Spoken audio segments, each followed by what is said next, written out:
아침 나눌 말씀의 제목은 아브라함이 복을 받은 이유입니다. 하나님은 만복의 근원이라고 우리가 말씀을 합니다. 하나님께 모든 복이 있다는 이야기죠. 그리고 무엇보다 하나님은 이 모든 복을 우리에게 주시기를 원하시는 하나님이십니다. 왜 우리에게 주시기를 원하시냐면 남아 도니까 주시기를 원하시는 게 아니라 우리에게 바로 그 복이 필요하기 때문에 그렇습니다. 우리는 피조물입니다. 피조물이라는 말은 완벽하다는 걸까요? 불완전하다는 걸까요? 불완전하다는 겁니다. 피조물이기 때문에 우리는 뭔가가 좀 모자라요. 뭔가가 좀 부족합니다. 완벽하지가 않아요. 그래서 그 빈틈에 뭐가 필요하냐면 하나님의 blessing, 하나님의 복이 필요한 겁니다. 만일에 그 빈틈에다가 하나님의 복이 아니라 딴 걸 집어넣으면 어떻게 될까요? 터진 웅덩이가 됩니다. 예레미야 2장 13절 말씀을 좀 같이 보겠습니다. 예레미야 2장 13절 말씀입니다. 자, 한번 읽어보시죠. 시작. 내 백성이 두 가지 악을 행하였나니 곧 그들이 생수의 근원되는 나를 버린 것과 스스로 웅덩이를 판 것인데 그것은 그 물을 거두지 못할 터진 웅덩이들이니라. 그러니까 웅덩이를 왜 팠다는 거예요? 스스로 웅덩이를 팠다라는 건데 왜? 거기에는 물을 가두지 못한다 그랬죠. 그러니까 자기가 웅덩이를 판 이유가 뭐냐면 거기다가 뭘 앞으로 거두려고 그러는 거예요. 여기다 내가 물을 좀 가둬야겠다. 여기다 내가 물을 좀 넣어야겠다. 이게 사람이 목마르잖아요. 이게 목마르니까 이 목마름을 해결하기 위해서 웅덩이를 파가지고 거기다가 이제 물을 집어넣겠다는 거죠. 어떤 물을 집어넣었을까요? 뭐 돈이라는 물, 혹은 외모라는 물, 사람이라는 물, 뭐든지 좋아요. 거기다가 자기 스스로가 난 이거 하면 참 내가 만족할 것 같아. 그걸 다 집어넣어 보는 거죠. 그런데 성경은 말합니다. 터진 웅덩이니라. 터진 웅덩이니라. 그러니까 하나님이 주시는 블레싱이 아니라 내가 생각할 때 이게 참 좋은 것 같아라고 했던 것들을 채워봤더니 절대 이 갈증이 해결이 되지 않더라는 거죠. 무엇으로 채울 수 있는가? 하나님의 blessing, 하나님의 축복이 있어야 돼요. 그러니까 하나님의 복은 받아도 되고 안 받아도 되는 게 아닙니다. 하나님의 복을 안 받으면 우리는 계속 터진 웅덩이가 되는 거예요. 인생이 계속 목마릅니다. 야곱의 우물가를 찾아왔던 사마리아 여인이 결혼을 5번을 했어요. 그래도 만족이 안 되는 거예요. 오늘 하나님은 누구를 축복하고 싶어 하시냐면 아브라함입니다. 우리가 믿음의 조상이라고 부르는 이 아브라함. 아브라함에게 주시는 복이 2절, 3절 하나님이 이런 복을 주기를 원한다는 거예요. 내가 너를 이렇게 복 주기를 원한다. 자, 2절, 3절 한번 읽어보시죠. 아브라함에게 주시고자 하시는 복입니다. 시작. 내가 너로 큰 민족을 이루고 내게 복을 주어 내 이름을 창대하게 하리니 너는 복이 될지라. 너를 축복하는 자에게는 내가 복을 내리고 너를 저주하는 자에게는 내가 저주하리니 땅의 모든 족속이 너로 말미암아 복을 얻을 것이라 하신지라. 하나님의 축복의 특징이 뭘까요? 오늘 본문으로 보니까 하나님의 축복의 특징. 아브라함이 무엇을 생각하든 훨씬 더 그 이상입니다. 자, 보세요. 지금 아브라함은 자식이 있어요, 없어요? 아브라함은 자식이 한 명도 없습니다. 그런데 오늘 본문 2절에 보니까 내가 너로 큰 민족을 이루게 하겠다. 아브라함에게 내가 너에게 한 가정을 이루게 하겠다. 자식을 주겠다. 이것만 해도 아브라함은 감지덕지입니다. 그런데 큰 가정, 한 가정이 아니라 큰 민족을 이루게 하겠다. 엄청난 겁니다. 큰 민족을 이루게 하겠다. 거기서 게임 끝났습니다. 아브라함은 더 이상 바랄 게 없습니다. 그런데 하나님은 그 다음에 뭐라 그러냐면 너의 이름을 창대하게 하겠다. 너의 이름을 창대하게 하겠다. 더 나아갑니다. 아브라함을 통해 3절에 보니까 땅의 모든 족속이 너 때문에 복을 받을 거다. 너 때문에 복을 받을 거다. 아브라함은 이런 축복을 상상해 본 적이 있을까요? 없을까요? 나를 통해 큰 민족이 이루어질 거야.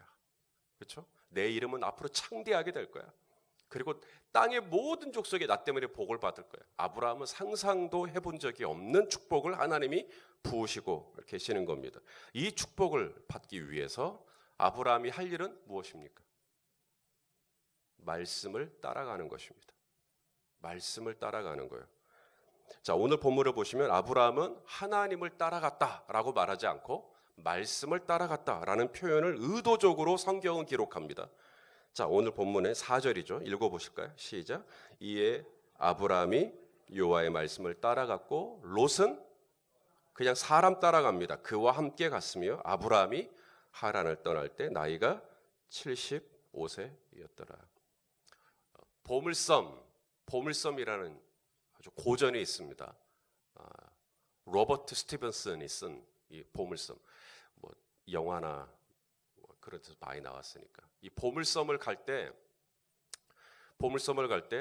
이 보물섬을 가려고 하는 사람들이 많아요, 적어요? 많죠. 이 보물섬을 가려고 하는 사람들이 혈안이 되어 있는 것, 서로 찾으려고 혈안이 되어 있는 것, 바로 이 보물섬에 다다를 수 있는 지도입니다. 그렇죠? 이 지도를 찾기 위해 그렇게 애를 쓰는 거예요. 그래서 보물섬은 있다 없다? 있어요. 보물섬은 분명히 있습니다. 내가 생각하는 훨씬 더 좋은 보물들이 가득한 보물섬은 있을 거예요. 그런데 그 보물섬으로 가려면 뭐가 필요해요? 지도가 필요하다는 거죠. 하나님이 저와 여러분에게 부어주시고자 하는 축복이 있어요. 뭘 생각해든 훨씬 그 이상일 거예요. 여러분이 상상도 해본 적이 없는 하나님은 어마어마한 축복을 우리를 위해서 준비해 놓으시고 계시죠. 그 축복이 우리에게 필요하니까요. 그런데 이 축복을 우리가 받으려면 뭘 따라가야 돼요? 지도를 따라가야 된단 말이죠. 그 지도가 바로 하나님의 말씀이죠. 하나님의 말씀을 따라가는 겁니다. 성경은 뭐라고 말씀합니까? 주의 말씀은 내 발의 등이요 주의 말씀은 내 길의 빛입니다. 그러니까 하나님의 말씀이 내비게이션이고 하나님의 말씀이 지도라는 이야기입니다. 우리가 이 지도를 잘 따라가면 하나님의 블레싱에 이를 수가 있다라는 것입니다. 모세가 죽고 여호수아가 그 다음 리더가 되었을 때 여호수아는 자신만만했어요? 두려웠어요? 두렵죠. 당연히 두렵죠. 바다를 갈라버린 모세 뒤를 이었으니 얼마나 두렵습니까? 그런데 하나님께서 여호수아에게 아무 걱정하지 마라. 내가 모세에게 준 것처럼 너에게도 하나 주지 않았냐? 그게 뭐예요? 지도. 내가 모세에게 시내산에서 이미 내가 이 지도를 주지 않았냐? 너도 이 지도 보고 그대로 가라. 이 지도를 달달 외우고 이 지도를 기록한 대로 묵상하고 이 지도가 하라는 대로 하면 된다. 그러면 내 길이 평탄하게 될 것이다. 내 길이 형통할 것이다. 자, 말씀을 통해 확인하죠. 여호수아 1장 7절 8절입니다. 7절 8절 시작. 오직 강하고 극히 담대하여 나의 종 모세가 내게 명령한 그 율법을 다 지켜 행하고 우로나 좌로나 치우치지 말라. 그리하면 어디로 가든지 형통하리니. 이 율법책을 내 입에서 떠나지 말게 하며 주야로 그것을 묵상하여 그 안에 기록된 대로 다 지켜 행하라. 그리하면 내 길이 평탄하게 될 것이며 내가 형통하리라. 아멘입니까? 그러니까 하나님의 말씀이 곧 뭐라는 거예요? 이게 지도라는 거예요. 요대로 하면 된다는 거예요. 그러면 보물섬에 갈 수 있다는 거예요. 자, 말씀을 따라가려고 할 때, 지도를 따라가려고 할 때 주의사항이 있을까요? 주의사항이 있습니다. 중간에 멈추면 돼야 안 돼요? 끝까지 말씀을 따라가셔야 됩니다. 끝까지 말씀을 따라가셔야 돼요. 오늘 본문 11장이 아브라함의 아버지 데라가 나옵니다. 11장 31절에 보시면 이 데라가 자기 가족을 다 이끌고 원래는 어디 가려고 했냐면 가나안까지 가려고 그랬어요. 가나안은 하나님이 약속하신 땅이죠. 근데 가나안에 안 가요. 중간에 어디서 멈춰버리죠. 어디서? 하란에 거류하였다. 31절을 저랑 같이 읽을까요? 시작. 데라가 그 아들 아브라함과 하란의 아들인 그의 손자 롯과 그의 며느리 아브라함의 아내 사레를 데리고 갈대아인의 우르를 떠나 가나안 땅으로 가고자 했는데 하란에 이르러 가지고 갑자기 거기 멈춰버립니다. 데라는 중간에 잘 따라가다가 중간에 멈춰버리죠. 야, 여기 좋다, 여기. 가나안까지 안 가도 되겠다. 여기 좋다, 여기 좋다. 그래서 결국 하란에 거류하게 되고 대라는 축복을 받지 못하게 됩니다. 창세기 12장에서 아브라함은 말씀을 따라 가나안으로 가죠. 말씀을 따라 아브라함이 가는데 얼마만큼 갔다 그러냐면 마침내 갔다. 마침내 갔다라는 말은 끝까지 갔다는 이야기죠. 자, 5절 말씀을 보세요. 표현이 그래요. 5절 읽어보십니다. 시작. 아브라함이 그의 아내 사레와 조카 롯과 하란에서 모은 모든 소유와 얻은 사람들을 이끌고 가나안 땅으로 가려고 떠나서 그 다음 마침내 가나안 땅에 들어갔더라. 마침내란 말이 무슨 말이에요? 그러니까 끝까지 갔다는 얘기예요. 대라는요 중간에 멈췄죠. 아브라함은요 끝까지 가죠. 이게 말씀을 따라가려고 할 때 여러분 내비게이션을 신뢰하고 끝까지 내비게이션 따라가야 되는데 중간쯤에 보니까 여기는 내가 알아. 여기서부터 내가 알아. 그러니까 내가 중간에 내비게이션을 꺼버리죠. 그리고는 내가 아니까 내가 아는 방향으로 가는데 가요 안 가요? 자꾸 헛바퀴를 도는 겁니다.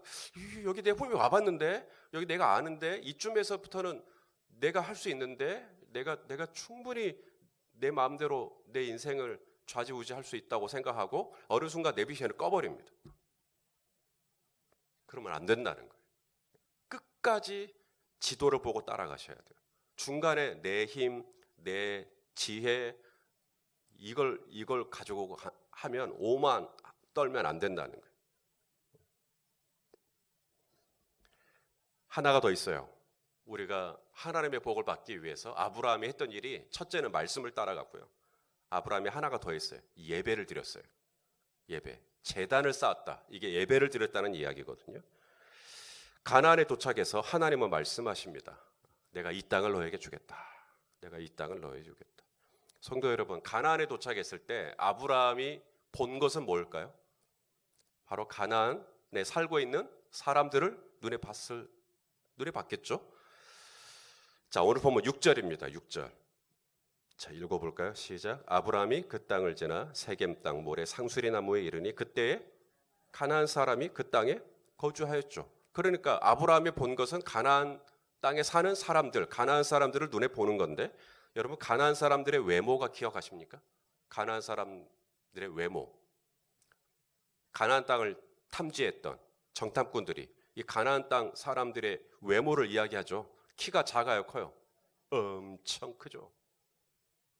그게 가나안 사람들이. 자, 민수기 13장 31절로 33절까지. 민수기 13장 31절로 33절까지 보여주십시오. 시작. 그와 함께 올라갔던 사람들은 이르되 우리가 능히 올라가서 그 백성을 치지 못하리라. 그들은 우리보다 강하니라 하고 이스라엘 자손 앞에서 그 정탐한 땅을 악평하여 이르되 우리가 두루 다니며 정탐한 땅은 그 거주민을 삼키는 땅이요 거기서 본 모든 백성은 신장이 창대한 자들이며 거기서 네피림 후손인 아낙 자손의 거인들을 보았나니 우리는 스스로 보기에도 메뚜기 같으니 그들이 보기에도 그와 같았을 것이니라. 아브라함도 바로 그런 사람들을 보고 있는 겁니다. 지금 가나안에 왔는데 사람들의 신장이 보통이 아닌 거예요. 보통이. 우와 크다. 고고학자들의 발견에 의하면 가나안 땅에는 일찍이 철기 문화가 들어섰어요. 그러니까 최첨단 도시 문명이 이루어졌던 겁니다. 그곳이 가나안 땅이었어요. 지금 이 가나안 땅에 아브라함의 땅이 한 평이라도 있어요, 없어요? 아직은 하나도 없습니다. 그런데 하나님이 뭐라 그러냐면 내가 이 땅을 너에게 주겠다. 아직 내 이름으로 된 땅이 한 평도 없는데 내가 이 땅을 너에게 주겠다. 그러자 아브라함이 했던 반응이 있죠. 이 땅을 주시겠다고요? 이 거인의 땅에서 과연 제 이름으로 된 땅을 주시겠다고요? 그리고 아브라함은 거기서 예배를 드리기 시작하죠. 자, 오늘 보면 7절로 돌아와서 같이 읽겠습니다. 시작. 여호와께서 아브라함에게 나타나 이르시되 내가 이 땅을 내 자손에게 주리라 하신지라. 자기에게 나타나신 여호와께 그가 그곳에서 제단을 쌓고. 여러분 제단을 쌓았다. 예배를 드렸다라는 것입니다. 아브라함의 예배의 특징은 믿음의 예배예요. 믿음의 예배. 벌써 가나안 땅이 주어진 것 아닙니다. 아직 아무것도 아브라함에게 주어진 것 없어요. 그런데 아브라함은 내가 이 땅을 너에게 줄게. 그러니까 예배를 드리죠. 예배를 드렸다는 말은 내 하나님, 하나님이 말씀하셨으므로 반드시 그렇게 될 줄로 뭐예요?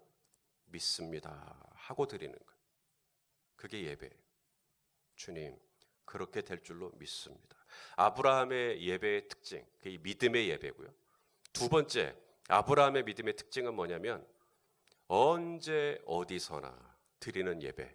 저는 이것을 고정식 예배가 아니라 이동식 예배다라고 말씀을 드리고 싶은데요. 7절에 보시면 아브라함은 세겜에 있어요. 세겜. 7절에 세겜에 있다 보니까 세겜에다가 제단을 쌓고 예배를 드리고요. 8절을 보시면 아브라함이 세겜에 있다가 어디로 가죠? 8절에서는 어디로 가요? 베델로 가죠. 보이세요? 예, 베델로. 그러니까 또 베델에 가서는 또 뭐 합니까? 거기서도 제단을 쌓죠. 자, 8절 읽어볼까요? 시작. 거기서 베델 동쪽 산으로 옮겨 장막을 치니 서쪽은 동쪽은 아이라 그가 그곳에서 하나님께 제단을 쌓고 여호와의 이름을 불렀다.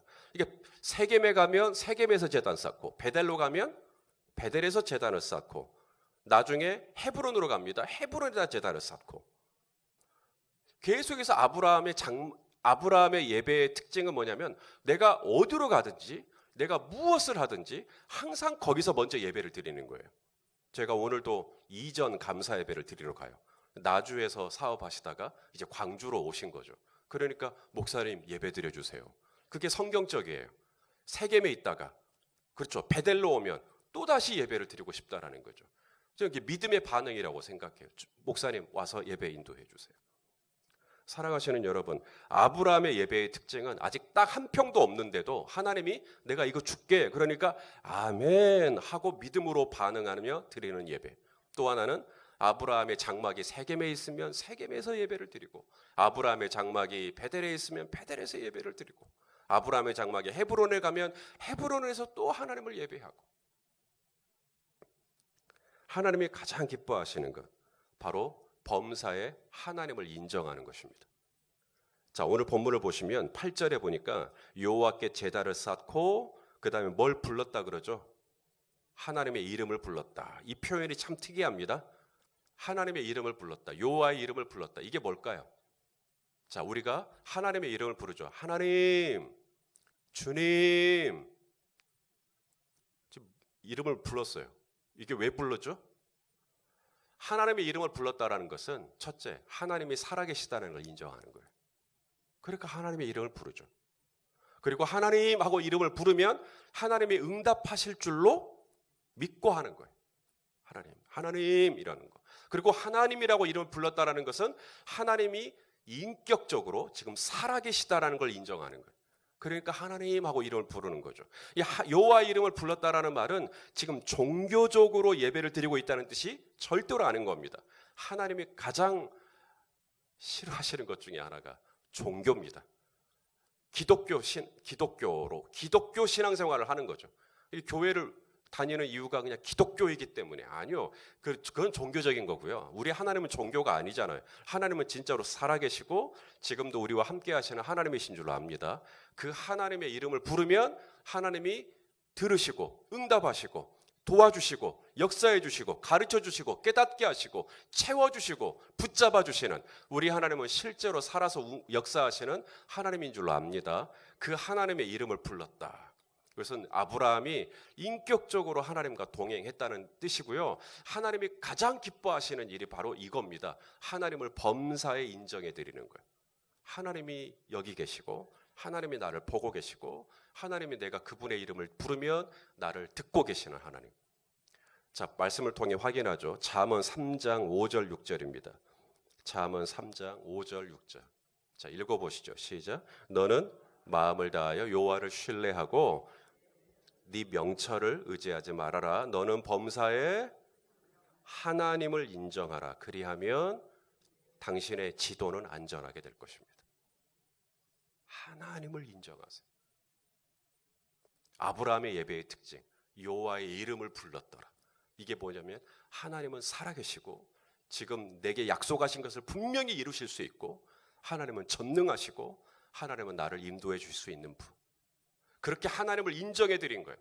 예수님이 그랬죠. 마태복음 10장 32절에 누구든지 사람 앞에서 나를 시인하면이 방금 잠언의 표현에 의하면 무슨 뜻이에요? 나를 인정하면 나도 하나님 앞에서 너희를 인정해 주겠다. 내가 하나님을 인정하면 하나님이 나를 인정해 줘요. 아멘입니까? 그렇기 때문에 하나님은 만복의 근원이시고 우리에게 필요한 것이 바로 이 하나님의 복이라는 걸 알아요. 우리는 너무나 연약한 피조물이기 때문에 하나님의 복이 없으면 우리는 한순간도 살 수가 없어요. 그래서 오늘도 하나님이 부으시는 축복이 있어야겠기에 그 축복을 기대하는 마음으로 여호와의 이름, 하나님의 이름을 부르며 기도하러 이 자리에 나오신 줄로 압니다. 그렇다면 하나님의 복을 받으셔야죠. 첫째, 말씀 따라가세요. 말씀 따라가다가 이쯤에서부터는 내가 알아서 해도 될 것 같아. 이쯤에서는 내가 알아. 여기서는 내가 어떻게 사업해야 되는지, 여기서는 내가 어떻게 사람을 만나야 되는지, 여기서부터 내가 어떻게 말을 해야 하는지 다 알겠어. 그 순간부터 당신의 길은 꼬입니다. 끝까지 마침내 말씀을 끝까지 따라가셔야 돼요. 두 번째가 뭐냐면 어느 곳에 가든지 당신이 세겜에 가면 세겜에서 예배하고 베델에 가면 베델에서 예배하고 헤브론으로 가면 또 헤브론에서 예배하고 언제 어디서나 하나님을 예배하는 거예요. 하나님을 예배할 때 어떻게 예배해야 돼요? 믿음으로 예배하셔야 돼요. 그리고 하나님이 정말로 내게 약속하신 것을 신실하게 이루실 줄 믿고 항상 여호와의 이름을 불렀다. 이게 뭐냐면 하나님을 인정해 드리는 거예요. 범사에. 그렇게 하나님을 예배하는, 그리고 그 예배 가운데 하나님이 놀랍게 응답하셔서 저와 여러분에게 꼭 필요한 하늘의 신령한 축복을 부으시는 그 은혜를 맛보시게 되기를 예수님의 이름으로 축원합니다.